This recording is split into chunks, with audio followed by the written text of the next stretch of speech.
Students, अब आपको question number 7 कराते हैं। आकृति 6.38 में त्रिभुज ABC के शीर्षलंब AD और CE परस्पर P पर प्रतिच्छेदित करते हैं। तो हम इसमें 4 नंबर सिद्ध करने हैं। तो क्या है वे आपको वीडियो में समझाते हैं। तो सबसे पहले हमें ज्ञात क्या है, हमें ज्ञात है कि जो CE है, CE किस पर लंब है, CE लंब है AB पर, लंब AB। और जो AD है, AD और ये लंब किस पर है, ये लंब है BC पर। और ये शीर्षलंब एक दूसरे को P पर भी प्रतिच्छेदित करते हैं। हमें सिद्ध क्या करना है, हमें 4 नंबर सिद्ध करने हैं। एक एक नंबर हम आपको सिद्ध कराते हैं। फर्स्ट नंबर है हमारा त्रिभुज AEP समरूप सिद्ध करना है। किसके समरूप, CDP के। त्रिभुज CDP इसके समरूप सिद्ध करना है। तो इसकी उत्पत्ति करते हैं। उत्पत्ति में हम क्या करेंगे, सबसे पहले त्रिभुज AEP देखेंगे कहाँ है। AEP ये हो गया AEP। और CDP किधर है, CDP ये इसके सामने का त्रिभुज है, यानी ये वाला त्रिभुज और ये वाला त्रिभुज हमें समरूप सिद्ध करना है। तो इसमें हम कह सकते हैं कि जो कोण AEP, ये वाला कोण AEP, कोण AEP बराबर हो जाएगा कोण CDP के।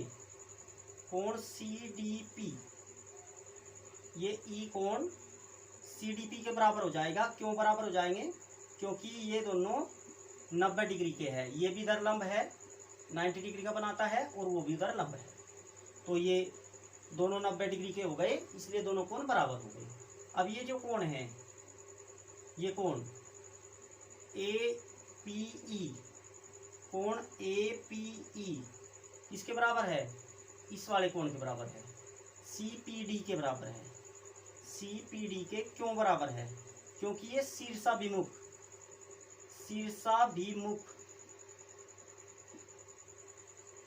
अर्थात अपोजिट एंगल है। जब दो लाइन एक दूसरे को ऐसे प्रतिच्छेदित करे तो ये अपोजिट एंगल शीर्षाभिमुख कोण बराबर होते हैं।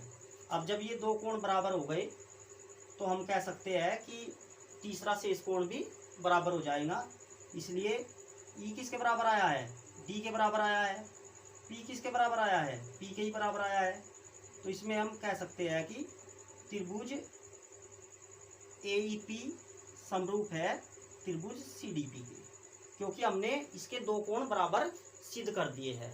दो कोण बराबर सिद्ध करने से ही त्रिभुज समरूप हो जाते हैं। अब सेकंड नंबर पे हमें क्या समरूप सिद्ध करना है। सेकंड नंबर जो हमारे पास है, त्रिभुज ABD समरूप सिद्ध करना है किसके, त्रिभुज CBE। सेकंड नंबर में हमें सिद्ध करना है त्रिभुज ABD समरूप है त्रिभुज CBE के। तो हम देखते हैं ABD त्रिभुज कहाँ पर है, तो ABD ये वाला त्रिभुज है हमारे पास, CBE ये वाला त्रिभुज है। अब इसमें हम क्या करेंगे, जो त्रिभुज ABD का एंगल ADB है, ADB वो CBE के CEB त्रिभुज के बराबर है। CEB के ADB CEB के बराबर है। क्यों बराबर है, दोनों 90 डिग्री के एंगल है, इसलिए बराबर है। और जो ABD का और CBE का कोण B है, एंगल B है, वह कॉमन है। ये इस त्रिभुज का भी एंगल है और उस त्रिभुज का भी एंगल है। तो ये जो है उभयनिष्ठ है, कॉमन है, इसलिए ये बराबर है। जब दो कोण बराबर हो गए तो हम कह सकते हैं अतः त्रिभुज ABD समरूप है त्रिभुज CBE के। अब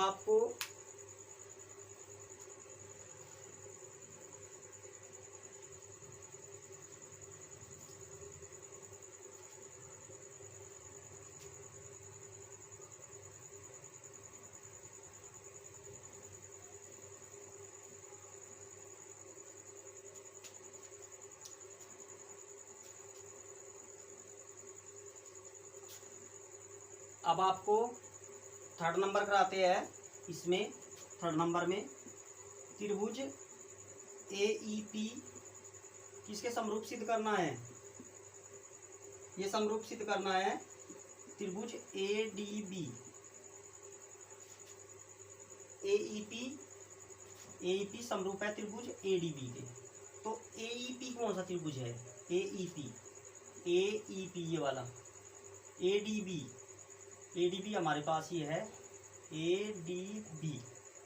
तो इसमें जो एंगल AEP है वो बराबर हो जाएगा एंगल ADB के। एंगल ADB क्यों बराबर हो जाएगा? क्योंकि दोनों 90 डिग्री के हैं। और जो इनका एंगल A है, ये एंगल A, ये दोनों में कॉमन है। ये AEP का भी है और ADB का भी है। Angle A equal angle A उभयनिष्ठ होने के कारण बराबर है, उभयनिष्ठ। और जब ये दो कोण बराबर हो गए, अतः त्रिभुज AEP समरूप हो जाएगा त्रिभुज ADB के। अब आपको इसका फोर्थ पार्ट कराते हैं। फोर्थ पार्ट में हमें क्या सिद्ध करना है? त्रिभुज PDC समरूप है त्रिभुज किसके? BEC के। त्रिभुज BEC इसके समरूप है।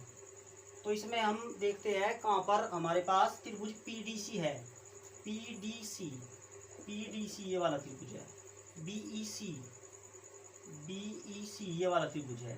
तो एंगल PDC किसके इक्वल हो जाएगा? PDC इक्वल हो जाएगा एंगल BEC। क्यों? 90 डिग्री के है। और जो इनके एंगल PDC और BEC इनका C एंगल कॉमन है। तो उभयनिष्ठ होने के कारण, जब ये उभयनिष्ठ है, दो कोण बराबर हमने सिद्ध कर दिए हैं, इसलिए त्रिभुज PDC समरूप हो जाएगा त्रिभुज BEC। तो मिलते हैं।